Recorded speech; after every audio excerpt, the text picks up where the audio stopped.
پێشکەوتوترین نمایشی ڕاستەوخۆی نەشتەرگەری و ئاڵۆزترین نەشتەرگەری غودەی دەرەقی ئەنجام دەدەین. دووەمین لووتکەی غودە لە ڕۆژهەڵاتی ناوەڕاست مژدە دەداتە سەرجەم نەشتەرکارانی ئەم بوارە کە بۆ یەکەم جار ئاڵۆزترین نەشتەرگەری غودەی دەرەقی بە نمایشی ڕاستەوخۆ ئەنجام دەدات.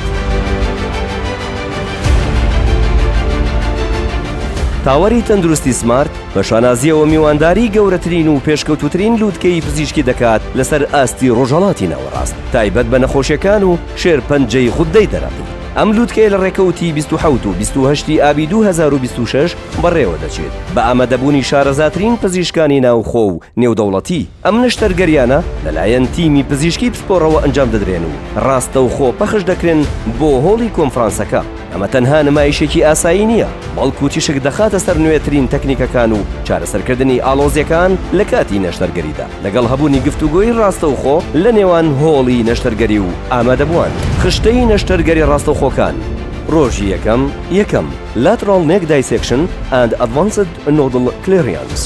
دووەم rhidothyroidectomy. ڕۆژی یەکەم endoscopic thyroidectomy via VAVA bilateral axillobreast approach. دووهەم تویتیڤا transoral endoscopic thyroidectomy vestibular approach.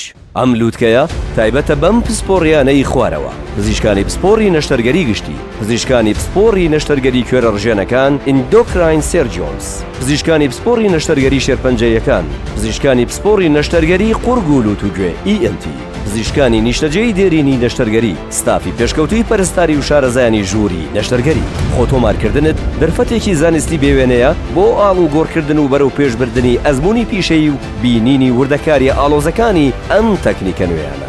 پەلە بکە و ناوی خۆت تۆمار بکە چونکە ژمارەی بەشدار بوو دیاریکراوە. دووەمین لووتکەی غودە وەرچەرخانێک لە زانستی پزیشکیدا.